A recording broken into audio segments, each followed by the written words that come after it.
libro de Efesios capítulo 1. Hoy vamos a estar leyendo versículo 17 al 19.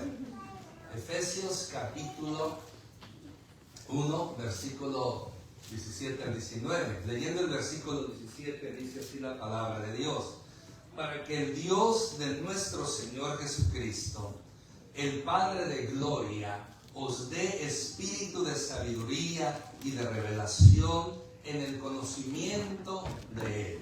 Versículo 18: alumbrando los ojos de vuestro entendimiento, para que sepáis cuál es la esperanza a que Él os ha llamado y cuál es la riqueza de la gloria de la herencia en los santos. Versículo 19: cuál la supereminente grandeza de su poder para con nosotros los que creemos, según la operación del poder de su fuerza. Gloria a Dios por su palabra. Amén, Padre, amén. en el nombre de Jesús, gracias por tu palabra.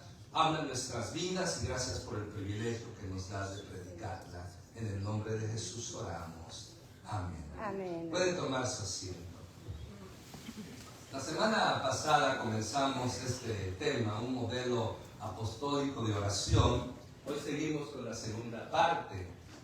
Como ya le había mencionado, Efesios contiene tres oraciones muy importantes. Esta es una de ellas. El apóstol Pablo, un hombre de oración, un hombre que buscaba de Dios en todo tiempo, en todo momento, y no necesitaba estar cómodo para hacer estas oraciones. Imagínense, esta oración tan hermosa que él hace a nuestro Dios. ¿Sabe dónde la hizo? No la hizo en un hotel con calefacción o con aire acondicionado. La hizo en un calabozo, en una prisión. Ahora, las prisiones de ese entonces no son como las de aquí de Estados Unidos. Aquí sabe que aquí los presos tienen comodidad, pues tienen su cama, tienen su baño, quizás no tienen, se les ha privado salir afuera, tienen aire acondicionado, si hace frío tienen calentón. En muchos de nuestros países que van a tener eso, ¿verdad? Pero menos en aquel entonces. Eran cuevas a veces que se hacían cárceles, o sea, eso era frío, eso era húmedo, eso era oloroso, infectado de insectos, de roedores, ratas, no ratones, ratas, y era una situación. Y luego, si no fuera poco eso, encadenado de pies y manos, y aún encadenado con ese frío, o como depende del tiempo, pero que en una ocasión le dice a Timoteo: tráeme mi capote para pasar el invierno, porque no les daban ropa para calentarse. Entonces aquí, él en esa situación tan caótica, él hace esta hermosa oración. Y es una de las oraciones más poderosas del Nuevo Testamento. Oraciones que nos dejan como ejemplo cómo nosotros debemos de orar a nuestro Dios. Amén. Amén. Por lo tanto, la semana pasada comenzamos, hoy continuamos tratando de terminarla, y un recuento. Miramos que esta oración contiene agradecimiento. Primeramente, da gracias al Dios y Padre de nuestro Señor Jesucristo, Amén. que es nuestro Dios también. Amén. Gracias al Señor Jesucristo. También miramos que contenía teología, cómo presenta a Dios Padre, a Dios Hijo, a Dios Espíritu Santo, una enseñanza profunda y poderosa. Miramos también que contiene peticiones, y ahí es donde nos quedamos, y ya miramos lo siguiente, como dice el versículo 17: y os dé espíritu de sabiduría y de revelación en el conocimiento de Él. Entonces, aquí pide este espíritu de sabiduría y revelación para que tengamos un conocimiento más profundo y completo de Dios en la relación personal de cada día. Y miramos que esta oración que Pablo hace para que los creyentes tengamos sabiduría y revelación es con el propósito de que nuestro entendimiento, como dice la primera parte del versículo 18, alumbrando los ojos de vuestro entendimiento, para que sepáis cuál es la esperanza a que Él los ha llamado. Pide que el iluminado entendimiento de los creyentes comprenda la profundidad, el significado de la esperanza que tenemos a través del Evangelio maravilloso de nuestro Señor Jesucristo. Porque mire, el Evangelio es poder de Dios. Amén. El Evangelio cambia, el Evangelio transforma. Amén. Donde llega el Evangelio suceden cosas maravillosas. Amén. Por eso ese es nuestro deber, seguir predicando este Evangelio a tiempo como fuera de tiempo. Porque ese es el mandato, esa es la gran comisión. Y Pablo quiere eso, que entendamos nuestra posición, que los creyentes entiendan. Qué triste es, como mencionábamos hace 8 días, ver que hay muchos cristianos que su entendimiento está cauterizado, entenebrecido. No dejan que la luz del Evangelio resplandezca a esa magnitud para que sean libres, para que sean eficaces, fructíferos en la obra de Dios. Porque un entendimiento entenebrecido, cauterizado, cautivado, no da frutos, no agrada a Dios, afecta a la persona, daña a la persona y daña a todos los que están a su alrededor. Pero qué diferente un entendimiento alumbrado,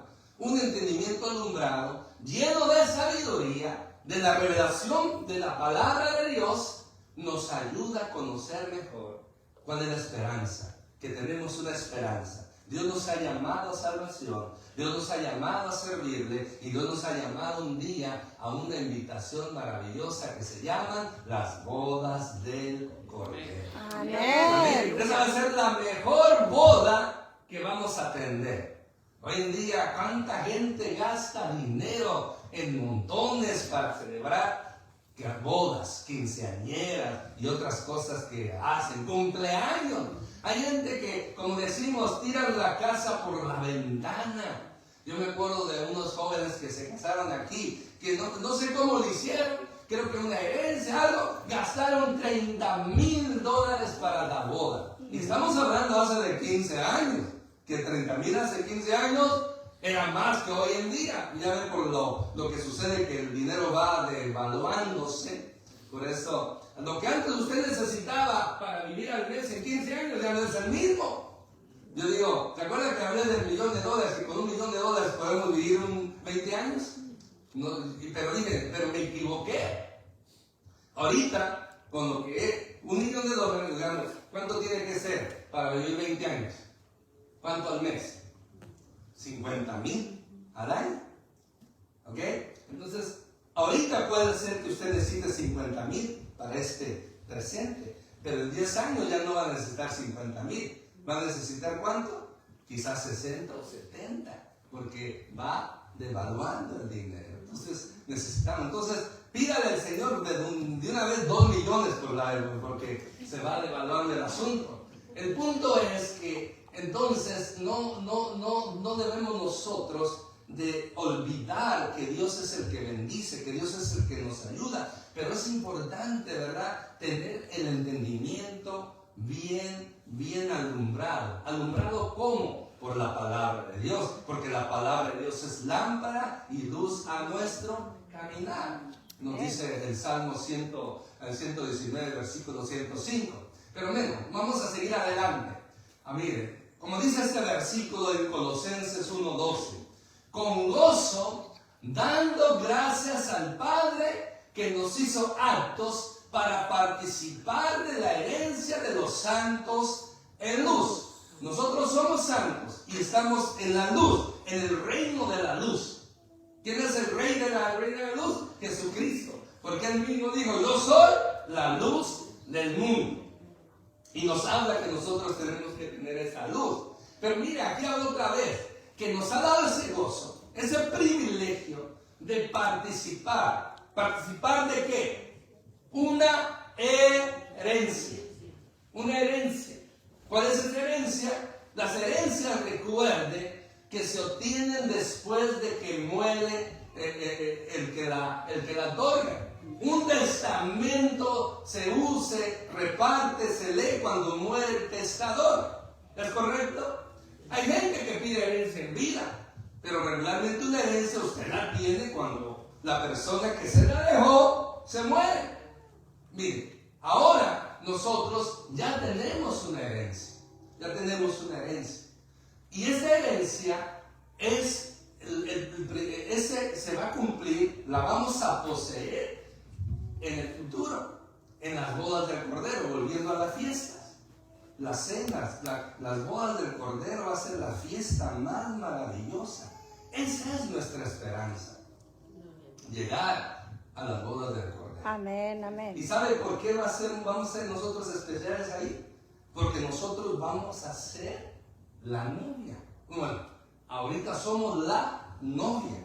Ahí vamos a ser la esposa de Cristo. Una alegoría, ¿verdad? Simbólicamente hablando. Por eso, esa es nuestra herencia.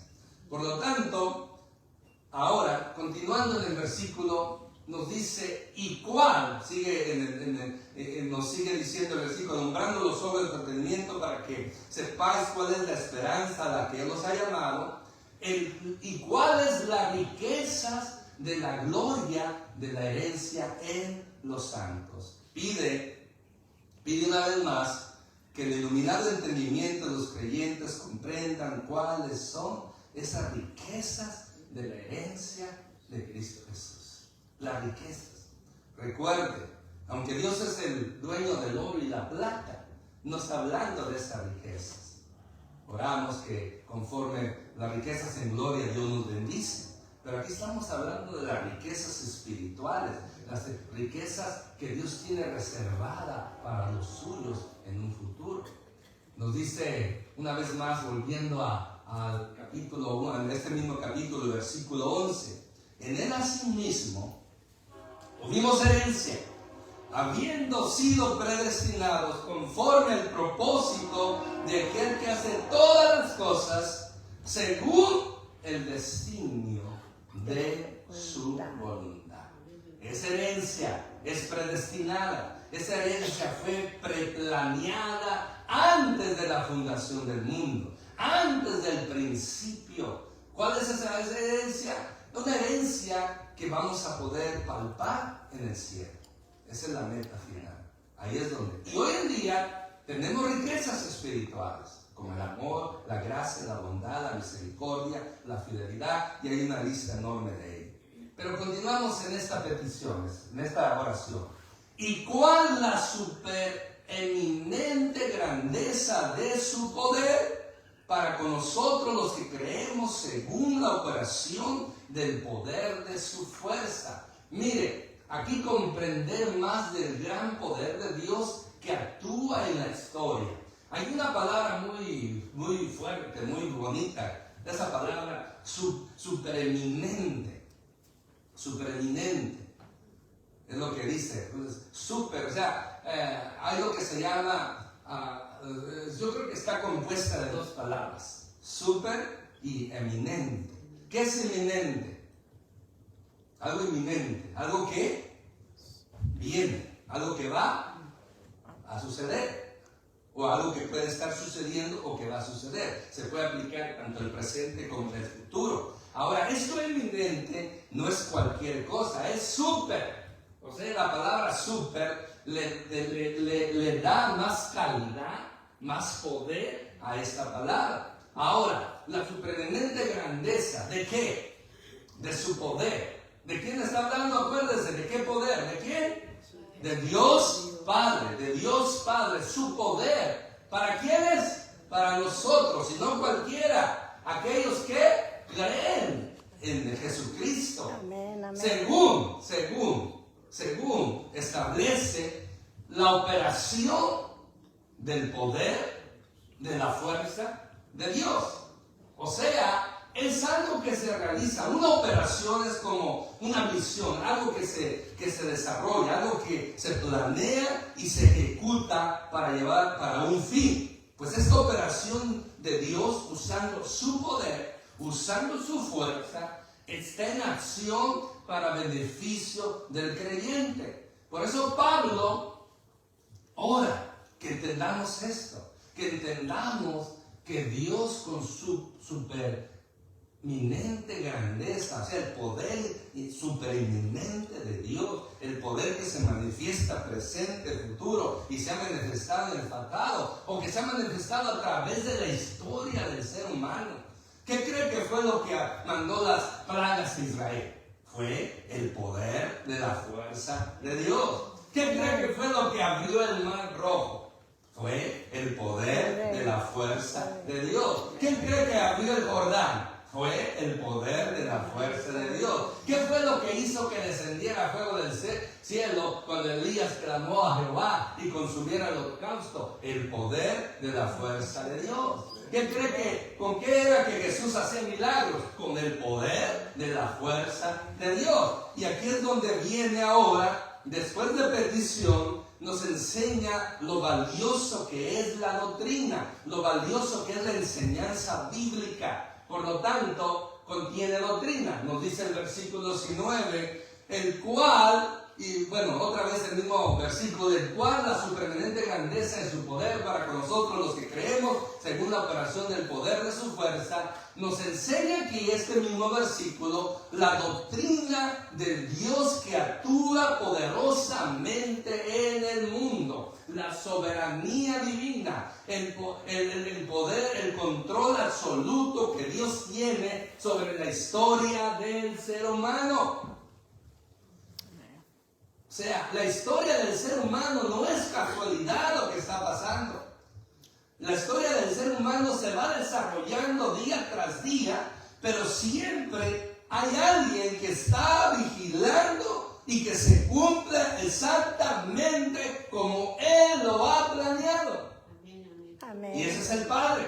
Por eso los designios de su voluntad lo predestinó del tiempo antiguo. Por lo tanto, esa es la doctrina de la soberanía del poder de Dios. Cómo Dios interviene en la historia. Cómo Dios interviene en los designios del ser humano, en los planes del ser humano. Dice que Él pone y quita reyes. En el Antiguo Testamento vemos este poder de Dios actuando en la historia. Vemos cómo toca el corazón de Faraón. Dice que lo endurece, no es que Dios a propósito lo endureció, sino que Dios lo desafió. Y como el corazón de Faraón era malo, en vez de suavizarse, arrepentirse, se endureció con el orgullo que este hombre tenía y se rebela contra Dios. Y así le fue por el poder de la fuerza de Dios. Amén, amén. Ahora, Nabucodonosor, el rey Ciro, ¿quién cree que puso a esos reyes ahí? Dios. ¿Quién cree que mandó a Nabucodonosor para castigar al pueblo de Israel? Dios. Y a Nabucodonosor se le olvidó que Dios lo había puesto en el trono, que Dios había profetizado a través del profeta Jeremías que iba a venir Nabucodonosor y iba a hacer lo que hizo y que iba a conquistar no solamente Israel, sino todos los reinos conocidos de ese entonces. Pero ¿qué le pasó a Nabucodonosor? Se le olvidó. Y aparte de olvidarse, se enorgulleció. ¿Y qué hace? Con una actitud soberbia, cuando miró la grandeza de su reino, los jardines colgantes de Babilonia, una obra maravillosa que es considerada como las 7 maravillas del mundo. ¿Qué digo? ¿Dio gloria al Dios del cielo? No. Digo, por mi poder, por yo. Y dice que en ese momento no terminaba de darse la gloria a él. Vino un santo ser y le dijo, así dice Dios, vas a ser quitado, sacado de los hombres y vas a andar con las bestias, te vas a arrastrar con las bestias, vas a comer como las bestias. Y al año de eso, ¡pum!, pierde su razón, pierde su reino y se convierte en una bestia humana. Que le creció el pelo, imagínate, eso no es común. El pelo le creció y parecían plumas, sus uñas como garras de bestia. Y así estuvo, ¿cuántos años? 7 años, como una bestia. Pero dice, cuando dice en el capítulo 4 de Daniel, que en eso él alzó sus ojos al cielo. ¿A dónde alzó los ojos? Al cielo. ¿Quién está en el cielo? El Dios soberano, el Dios todopoderoso. Alzó sus ojos al cielo y reconoció que el Dios de los cielos es el que reina, el que quita, el que pone. Y por haberse humillado y haber reconocido al Dios del cielo, su razón le devolvió y luego puso Dios otra vez en el trono que Dios lo había al principio puesto. ¿Cuándo sucede esto? Cuando reconoce que Dios tiene el poder. Y dice unas palabras tan hermosas que este Dios, a quien él está reconociendo, tiene ese poder. Esta es la doctrina de Dios que actúa poderosamente en el mundo. Amén, amén. Y hay muchas cosas más. Pero mire, lo más maravilloso, lo más sublime de la operación del poder de la fuerza de Dios, lo más maravilloso en toda la historia del ser humano, en el cielo, en la tierra, debajo de la tierra, ¿sabe cuál es? Ahí viene este texto.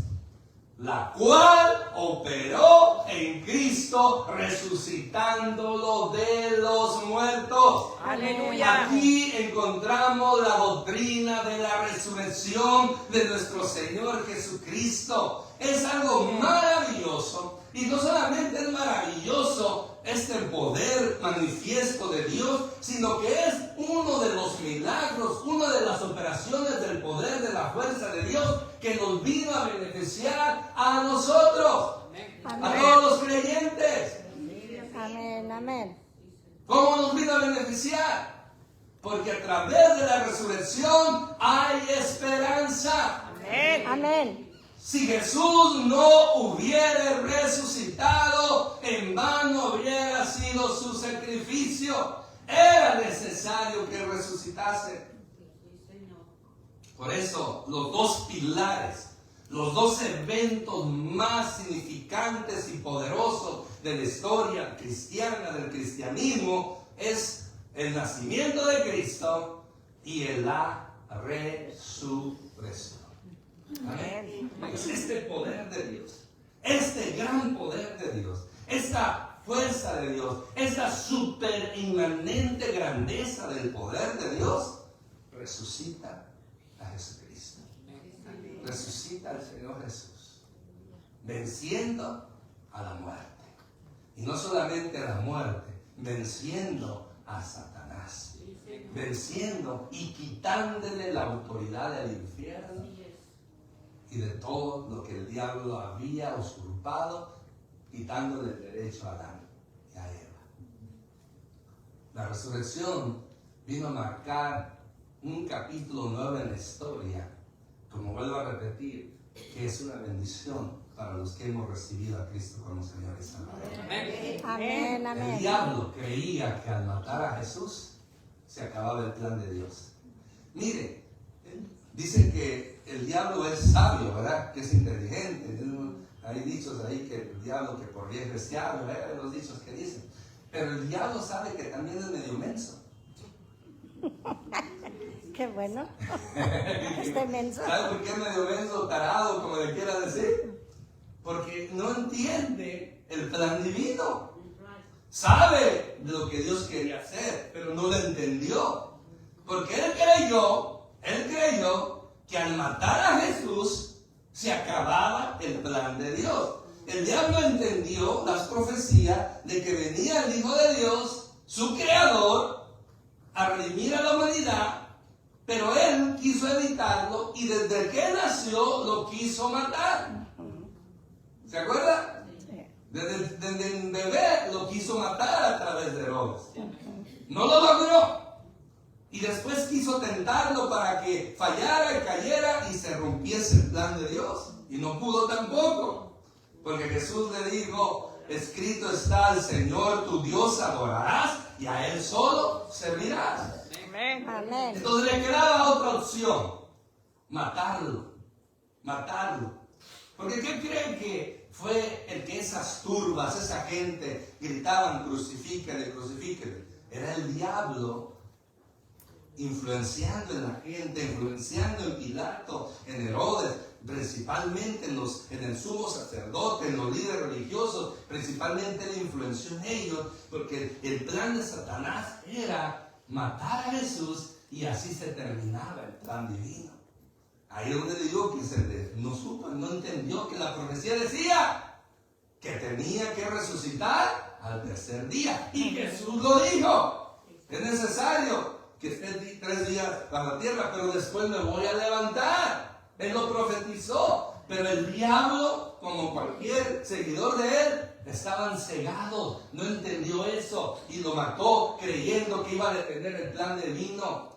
Por eso hay una compañía cristiana que se llama Chick Publications, que hacen esos trataditos, ¿se acuerdan? Esos trataditos con historias, como ese tratado muy famoso, Esta era tu vida, y que pues con dibujitos y pues se aprecia más la aventura de ellos.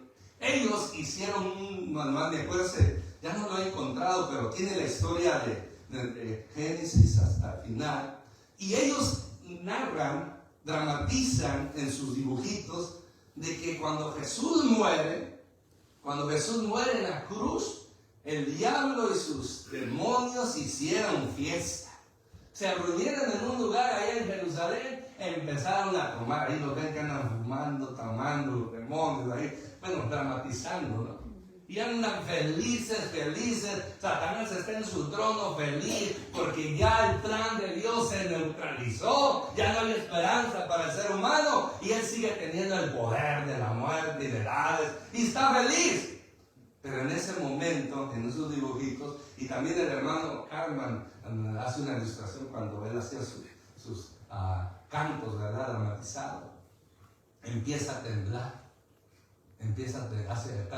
tiembla. Ya ve que cuando Jesús resucitó hubo un temblor, empieza a temblar y el diablo y todos sus demonios en la revista están como diciendo, ¿qué está pasando? ¿Qué está pasando? Y cuando empieza el temblor y de repente viene un demonio de esos corriendo bien asustado, ¿qué pasa? ¡Resucitó! ¿Quién resucitó? El Hijo de Dios resucitó, y el diablo ahí se le acabó la fiesta.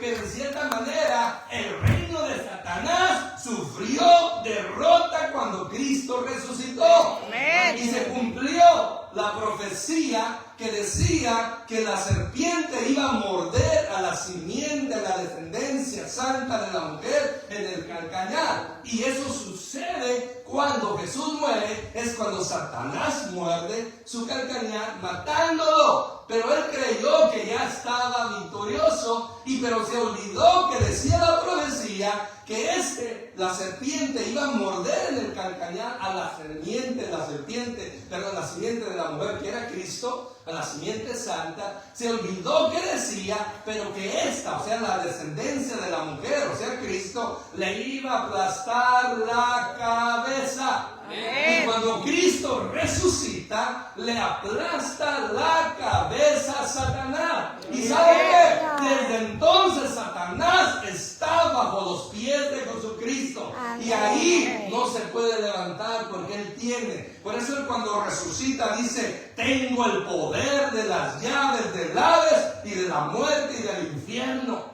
Cristo tiene el poder. Amén. Le quitó el poder a Satanás que había usurpado o que se había atribuido él mismo. Esta es la doctrina de la resurrección. ¿Por qué sucedió? Por el poder de la fuerza de Dios. Por la supereminente grandeza de su poder, la operación del poder de su fuerza, la cual dice operó, se manifestó en Cristo resucitando de los muertos. Aleluya. Amén. Qué hermosa declaración, ¿verdad? Hermosa, bonita. Y esa es una oración que Pablo, imagínense cómo era Pablo, un teólogo que aún en sus oraciones engrandece la doctrina cristiana, engrandece la doctrina de Dios. Y no termina allí. Después el versículo 20 al 22, la primera parte, nos dice lo siguiente: y sentándose a la diestra en los lugares celestiales, sobre todo principado y autoridad y poder y señorío, y sobre todo nombre que se nombra no solo en este siglo, sino también en el venidero, y sometió todas las cosas bajo sus pies. Aleluya. Esta parte habla de la doctrina del señorío universal de Jesucristo. Cuando habla de universal significa que incluye todo lo creado, tanto el primero como segundo y tercer cielo, arriba y abajo en el mar, donde quiera que haya existencia o que abarque geográficamente todo lo que es el universo. Jesucristo es el Señor sobre todo. Amén, amén, gloria a Dios. Esa es la secuencia. El poder, la superintendente grandeza del poder de Dios, de la fuerza de Dios, opera, resucita a Cristo, pero ahí no se acaba. Ese mismo poder, esa misma autoridad del Padre, lo coloca en el lugar, uno de los lugares más preeminentes del universo. ¿Cuál era? ¿Sabe cuál es el lugar más mejor del universo? Estar a la diestra de ¿quién? De Dios Padre. Por eso dice, sentándolo a la diestra en los lugares celestiales, o sea, en el tercer trono. Diestra es derecha. Dios Padre está en su trono. Dios Padre siempre ha estado en su trono. A Dios Padre nadie lo va a quitar de su trono. Pero tiene un trono especialmente para el Hijo. Y a este, después de resucitarlo, lo sienta en ese trono. Y no solamente lo sienta en ese trono, sino que le da, como dice el versículo, una autoridad, un señorío. ¿Sobre qué? Sobre todo principado. Mire la lista: principado, autoridad, todo poder y todo señorío. Y como si no fuera poco, y sobre todo lo que se nombra, todo nombre que se nombra. ¿Cuándo? En ese siglo. ¿Cuál siglo? El siglo primero, cuando el apóstol Pablo. Y todo siglo venidero. El primer siglo, Jesucristo es el Señor. Segundo siglo, Jesucristo es el Señor. Tercer siglo, cuarto siglo, quinto, hasta el siglo presente, Jesucristo sigue siendo el Señor. Amén. Por el poder de la fuerza de Dios. Amén. Todo principado, a principados en la Biblia, se puede referir a gente humana compuesto, pero mayormente apunta en los lugares celestiales.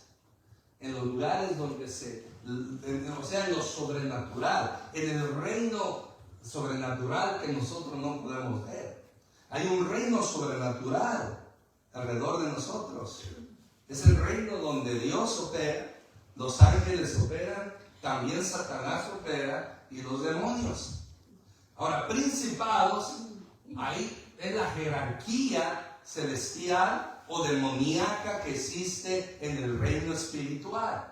Por ejemplo, la jerarquía divina es Padre, Hijo y Espíritu Santo. Amén. ¿Ok? Esa es la jerarquía divina. Pero después de eso, Dios tiene querubines, tiene arcángeles, tiene ángeles, tiene serafines y hay terafines. Esa es la jerarquía celestial, angelical, que Dios tiene. Es la Trinidad y tienen esta jerarquía. En el reino de las tinieblas, el rey es Satanás y también tiene principados, demonios diseñados con autoridad. Por ejemplo, se dice, los que estudian la demonología, el estudio de los demonios, que cada nación Satanás asigna un demonio. O sea, cada nación hay un demonio encargado de esa nación para destruirla, para que las almas se pierdan. Y ese demonio que es nacional tiene en cada nación por lugares. Vamos a entenderlo geográficamente. Por ejemplo, Estados Unidos Entonces imagínense un principado, un demonio poderoso encargado de Estados Unidos para destruirlo. Este tiene bajo su cargo otros demonios que controlan cada estado. Imagínense otro demonio por estado. Y cada estado tiene condados. Imagínense un demonio por cada condado. Entonces tenemos que pelear nosotros. Y aparte, un demonio por cada ciudad. Entonces aparte, tenemos que pelear contra el demonio, el principado de Riverside, donde usted vive. Pero vamos a regresar porque aquí está la iglesia. Tenemos que pelear contra ese demonio de Riverside. Tenemos que pelear contra el demonio del condado de Riverside. Tenemos que pelear contra el principado del estado de California. Y subir a poco con el principado de la nación de Estados Unidos. Y otros dicen que cada barrio tiene su demonio. Aparecen pues plaga, una plaga. Pero así es. Si es así, pero sí existe una jerarquía. No sé cómo lo presentan los estudiosos de este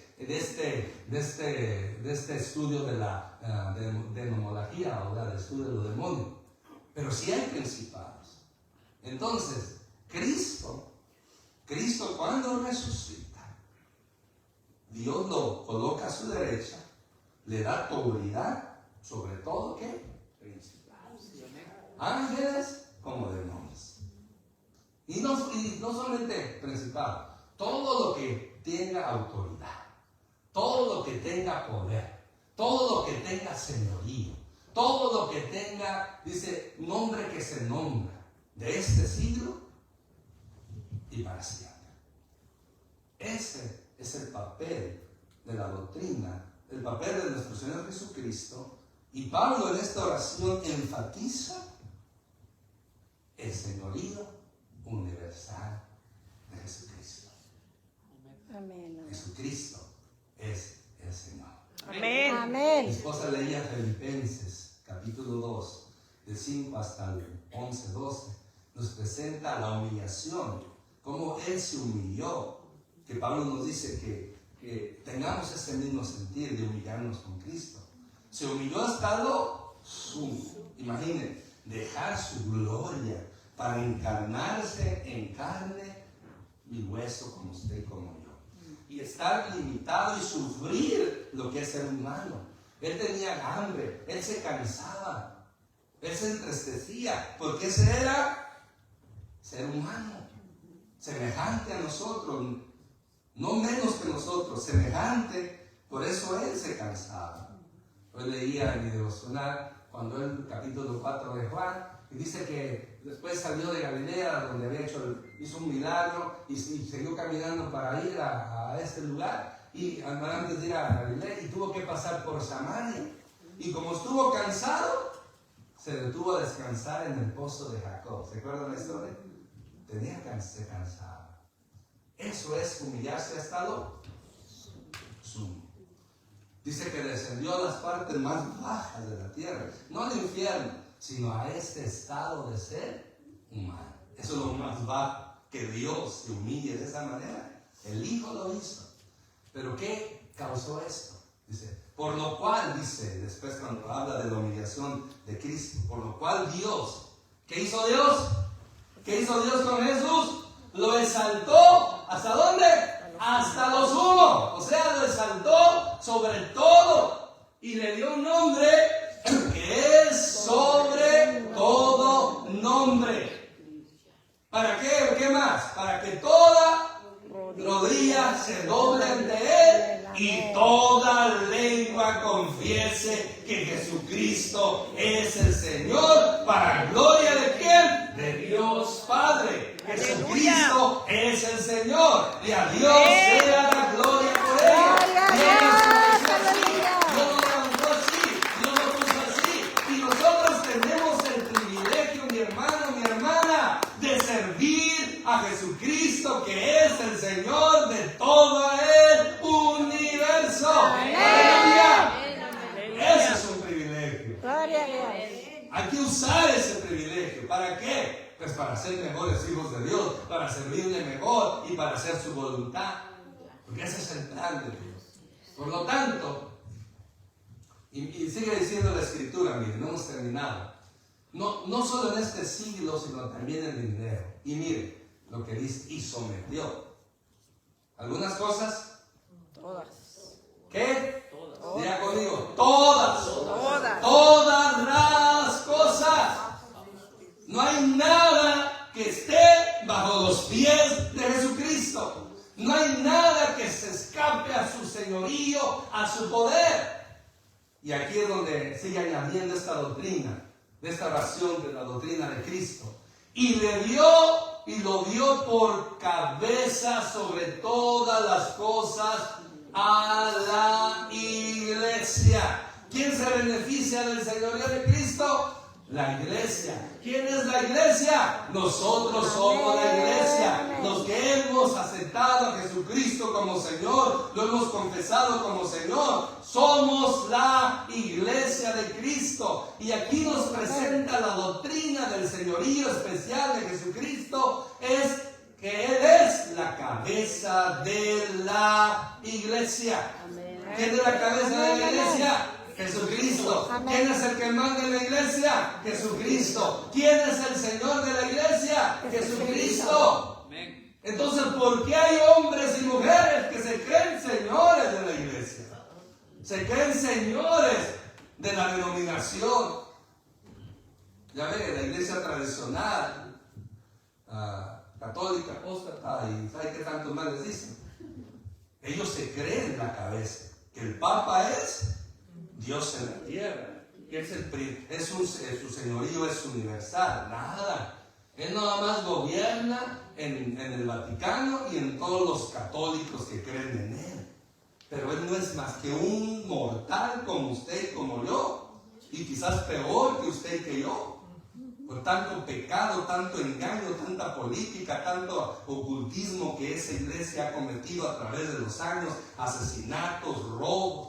Imagínense, si el Vaticano se le dice la ciudad de oro, todo lo que juntan en todo el mundo de la iglesia católica de dinero, ¿a dónde cree que va? A enriquecer al Vaticano. Banco de América, otros son de ellos. O sea, muchos controlan la economía de Estado y del mundo entero, el Vaticano. ¿Se sabía eso? Si ellos dieran un porcentaje de la riqueza que tienen, se acabaría la pobreza en el mundo. Pero no lo hacen, porque el Dios que ellos sirven no es el Dios de nuestro Señor Jesucristo, es el Dios Mamón, que es el Dios de la riqueza, el Dios de la avaricia. A ver si los católicos de Facebook no me cancelan, ¿verdad? No sé si pueden hacer eso, pero ya ve. Se puede hablar toda tontería y le aplauden, pero hable la verdad de Dios, la palabra de Dios, y lo cancelan, ¿no? No estamos en esos tiempos. El punto es que esta doctrina de la iglesia universal no es la iglesia católica, y mucho menos la iglesia universal de aquí afuera. Somos nosotros los creyentes. Cristo es el Señor. No necesitamos intermediarios. No necesitamos santos, a menos a María, para llegar a Padre. Porque ya Cristo es el que Dios Padre estableció como el único mediador entre Dios y los hombres. Es en su nombre su nombre poderoso y maravilloso, que yo me presento ante la presencia de la majestad en las alturas. Yo me presento, Padre, en el nombre de Jesús, aquí estoy. Y es a través del nombre de Jesús que yo me presento a la presencia de Dios. Porque así Dios lo predestinó, así Dios lo planeó, así Dios lo ordenó. Por eso es la doctrina. Jesucristo es la cabeza de la iglesia. Amén, amén. Y miren lo que dice el versículo 23. La cual es su cuerpo, la plenitud de aquel que todo lo llena, que todo lo llena Él. Lo vuelve a repetir, ¿verdad? aquel que todo lo llena, como si no fuera suficiente esa declaración. Él todo. No hay nada que se escape de la cobertura de Dios. ¿Sabía hoy día que hay hombres, denominaciones que dan cobertura? No está mal dar cobertura. Por ejemplo, si uno de ustedes quiere ser pastor y pues quiere salir bien de aquí, se va vamos a decir, allá a Ciudad Juárez a abrir una iglesia. A ver, hasta ya lo quiero mandar, ¿no? O no quiere ir. No quiere mandar lejos. Bueno, quiere ir a Francia, a París, a hacer la obra misionera, ¿no? Ok, entonces, si usted se va y dice, quiere pastor, Dios le llamó, tengo el deseo de ser pastor, porque a veces quieren ser pastor y lo quieren quitar a uno y para ellos así, no. Ok, entonces se puede ir con cobertura. O sea, abren una iglesia hija, vamos a decir, en Moreno Valle, un ejemplo. Entonces ya sería el templo de Benecer, como siendo de Moreno Valle, hija de dónde? Del templo, y le damos una cobertura. Una cobertura es que les apoyamos, los ayudamos, los visitamos, los ayudamos a evangelizar, oramos y económicamente les ayudamos también para que levanten la obra. Esa es la cobertura.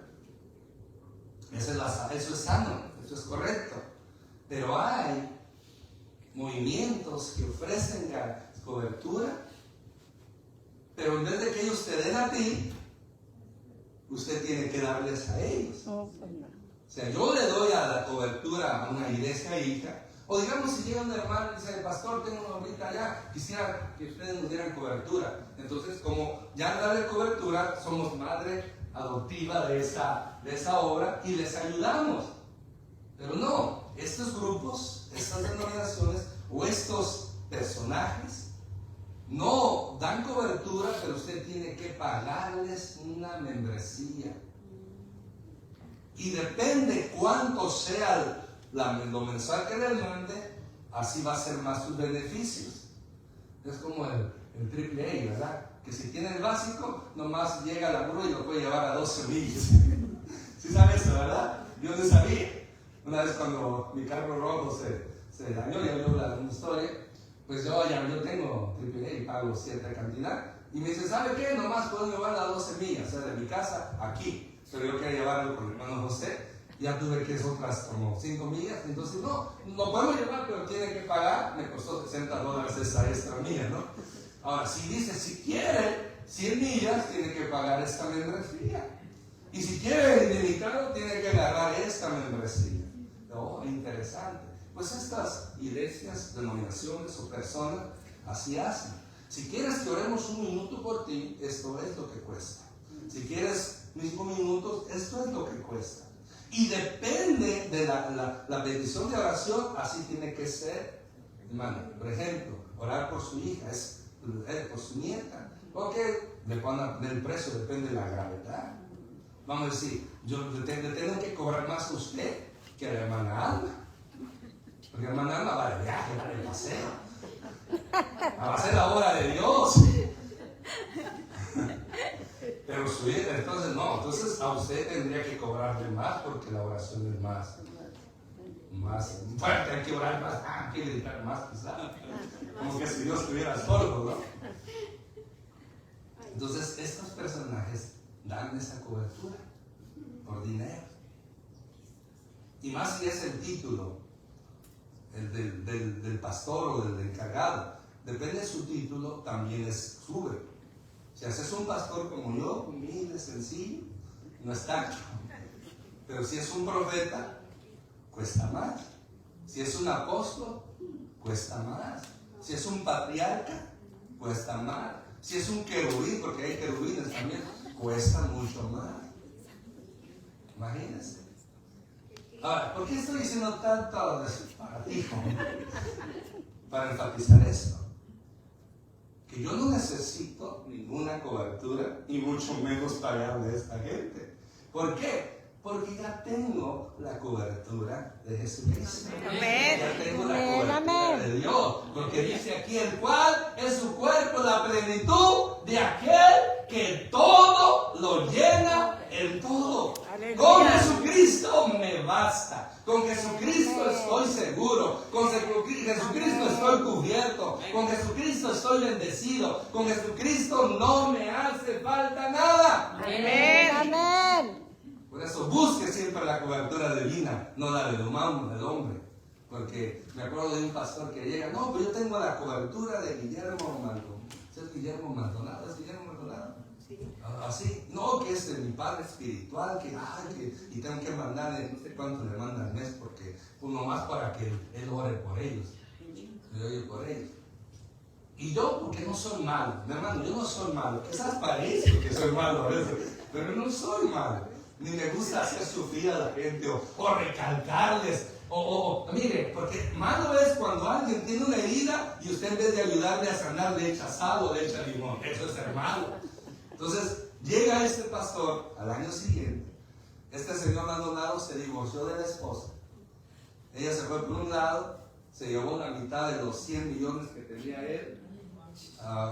Y ella abrió su iglesia y él siguió con su iglesia. Nunca dijeron el por qué se divorciaron, pero Guillermo Maldonado es muy famoso, muy conocido en el mundo, no delante de Dios, en el mundo lo es, y pues tiene mucha gente, una iglesia grande. Se separa, hace esto, imagínense, sea como sea la causa, que un pastor se divorcie y que no den explicación qué sucedió ahí, está en contra. La mujer, pues con sus 50 millones o más que le va a tocar, se queda calladita. ¿Que no se va a quedar calladita usted, hermano? Si hay algún problema, le dice, te voy a dar la mitad, pero te quedas calladita. 50 millones, o veces lo que decían hace 5 años o 10 años que era la fortuna de este señor, más de 100 millones.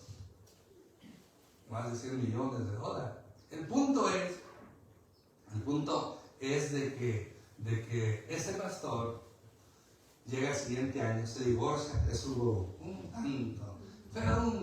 una vergüenza, porque aunque nosotros no somos de su línea, como cristianos, que ellos dicen ser cristianos, también su lodo también nos ensucia a nosotros, ¿correcto? Pero yo no soy malo. Y debe decir, porque era así. Y lo pensé. Le dije, a ver, ¿dónde está su papá espiritual? Y ahora sigue con su cobertura del divorciado. Pero como no soy malo, me quedé calladito. Y no le dije nada. ¿Por qué? Pero tenía ganas de decirlo. Porque llegaba y, oiga, enaltecen a ese hombre como si fuera Dios. Como si fuera la gran cosa. No, mire, delante de Dios, todos somos iguales. Amén. Pastores con iglesias pequeñas, como pastores que tienen mega iglesias, delante de Dios, somos iguales. Cristo no derramó más sangre que ellos. La misma sangre que Cristo derramó por mí, lo derramó por usted. Yo no soy más que usted. Sí, tengo un puesto de autoridad que por Dios, pero eso no me hace mejor que usted. Somos iguales. Amén. Amén. Amén. Lo que nos hace especiales, valiosos, es que Cristo nos llena en todo. Amén. Amén. Amén. Por eso aquí está la doctrina de la naturaleza y el papel de la iglesia. O sea, usted y yo, ella es el cuerpo pleno y activo de Cristo en el mundo. Amén. Amén. Amén. Por eso tenemos que activarnos. Tenemos que hacer su voluntad. Terminamos esta oración. Las iglesias contemporáneas, junto con sus pastores, deberíamos volver a pedirle al Señor Jesús lo que solicitaron sus novatos apóstoles. Señor, enséñanos a orar. Se ha perdido la oración. Aunque sepamos orar, no estamos orando mucho. Pero a veces hay que decir, Señor, yo creo que hoy en día muchos sí necesitan que les enseñen a orar. Pero otros que por la gracia de Dios hemos aprendido a hacerlo, también tenemos que mejorar. Pero aquí no es tanto nosotros aprender a orar, sino orar. Practicar la oración diariamente. Porque imagínense, de por sí estamos como estamos si oramos. Imagínense cuando no oramos. De por sí estamos como estamos cuando nos congregamos. ¿Qué cuando nos congregamos? ¿Y usted cree que esa gente que dice que no necesita congregarse, usted cree que oran y leen la Biblia? No. ¿Usted cree que no? Jesús nos enseñó el nivel primario sobre cómo orar en Mateo 6, conocido como el Padre Nuestro. El Espíritu Santo vio a Pablo a orar en el nivel superior en la epístola de los Efesios, como hemos visto, y se va a ver en otras oraciones. Por eso, mi hermano, traigamos nuestras oraciones públicas y privadas a la luz de este modelo paulino. Aprenderemos que orar no es solo un pedir, sino también es dar gracias. Amén. La oración, que es poderosa, es efectiva. La oración que Dios quiere es la que usted incluye la alabanza y la adoración. Amén, amén. La alabanza es darle gracias a Dios por lo que Él ha hecho. Amén. La adoración es decirle a Dios todo lo maravilloso que Él es. Darle la gloria por todo lo que Él es. Cuando usted dice gracias Cristo, te doy gracias por la vida, te doy gracias por la salud, por esto y por lo otro, usted está alabando al Señor. Cuando usted le dice al Señor, te amo, tú eres mi Dios, tú eres fiel, tú eres maravilloso, tú eres mi Señor, estamos adorando al Señor. Amén, amén. Toda oración. Sí debe haber petición, pero la petición debe ser menos que la alabanza y la adoración. Amén. Amén. Que el Espíritu Santo nos ayude a poder alabarle, adorarle y orar como conviene. Recuerde, si no oramos, Dios sigue siendo Dios. Pero nosotros somos como ese pez que sale del agua, que sin el agua, está en el agua, el oxígeno del agua, ¿qué sucede? Muere. O más claro, si nosotros no oramos, Dios sigue siendo Dios. Y no orar es como quitarnos nosotros mismos el oxígeno, lo espiritual. O sea, quien se perjudica somos nosotros. Dios sigue siendo Dios. Amén, Y nunca amén. dejará de ser Dios. Pero en cambio, si nosotros no oramos, vamos a perecer, vamos a enflaquecer, vamos a debilitarnos, vamos a caer, vamos a pecar y hasta peligro de perder nuestra salvación. O esa salvación que Dios nos ha dado. Que Dios nos ayude a poder levantarnos como hombres y mujeres, no solamente de palabra de Dios, sino también de oración. Amén, amén. Póngase de pie, vamos. Padre, en el nombre de Jesús, gracias por tu palabra, gracias que es bendita para siempre. A ti sea la gloria, la honra, la alabanza, porque solamente tú eres Dios, porque solamente tú eres Señor. Gracias por tu palabra que es bendita para siempre. Ayúdanos a poder buscarte, a los que, Señor, necesitan aprender a orar. Enséñanos, Señor, enséñanos a orar como conviene, como es correcto, y que haya en nosotros esa pasión, ese deseo de orar y poder alabar y glorificar tu nombre como solamente tú eres digno. En el nombre de Jesús oramos. Amén. Voy a pedir a los diáconos que pasen.